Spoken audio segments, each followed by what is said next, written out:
Lately ada yang banyak. By the way, saya baru bersolat Isyak dekat Masjidil Haram.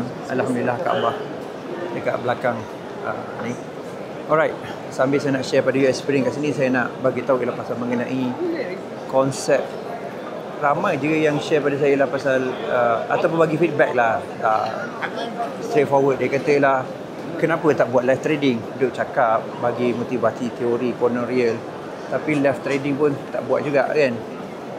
Jadi isu dia sekarang ialah isu dia bukan isu live trading, sebab you kena beyond than live trading tu sendiri. Live trading betul pasal konsep yang saya bawakan ni, iaitu saya tak fokus pada trading lah, saya fokus pada ialah scaling.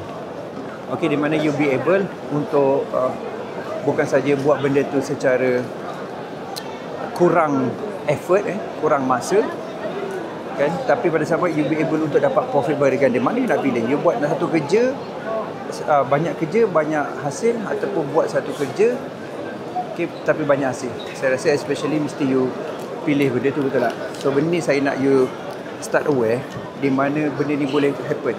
Pasal apa? Tujuan trading ni kita nak make money. Tujuan trading ni kita nak create income. Tetapi pada saat kita tak nak jadi hamba pada trading tu 24 jam kan. Kita juga nak buat apa kita suka. Mungkin ibadah ke, mungkin juga ialah dari segi iaitu kita nak ada masa lebih untuk travel ke, doesn't matter. Tapi yang most important ialah saya nak you start look into different perspective.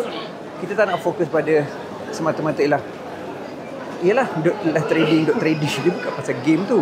Macam ni kita nak less time, less effort, tapi kita dapat income berganda-ganda. Kita nak kerja sikit tu berganda supaya kita ada masa. Okay, supaya kita ada duit. So benda ni most important. Saya nampak ramai orang terlepas pandang benda ni. Dan bagi ada orang yang kata ialah live trade tak berani ke apa.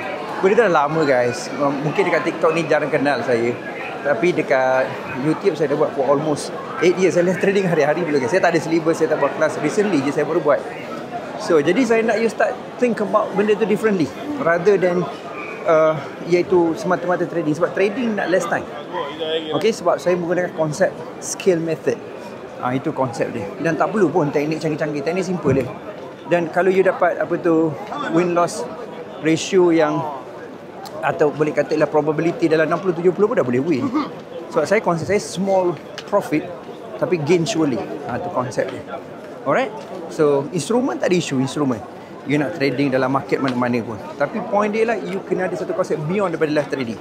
Beyond daripada jadi trader biasa. Beyond daripada trader yang sebenarnya ialah pada saya yang tak datangkan result. Di mana spend banyak masa tetapi akhirnya iaitu tak ada result yang setimpal dengan ni. Alright, hopefully you get the whole idea dan juga dapat iaitu angle-angle yang lebih baik lah.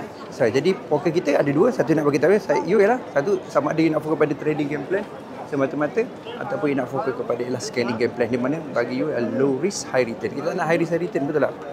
Alright. So walaupun hari ni dah raya ketiga dekat Mekah ni, tapi orang pun masih lagi boleh tahan ramai juga. Okay, boleh tengok. Alright, dekat situ penuh manusia. Alright, jumpa lagi guys. Masa ke masa saya akan kongsikan insyaAllah. Dan all the best.